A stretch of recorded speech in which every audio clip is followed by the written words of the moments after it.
সব ফুলগুলোই দিয়ে দাও।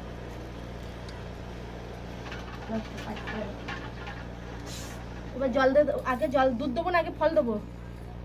দুধ দাও, ফল দাও, সব দাও। মুড়ি না যেগুলো সব নিয়ে আসবে। হ্যাঁ, ধূপ টুপগুলো তো সব হয়ে গেছে। ধূপ জ্বলছে তো। ওই তো প্রদীপ ইয়ে কই তার? প্রদীপটা লিভিং গেছে, হাওয়া তো থাকে না। হচ্ছে না তখন থেকে।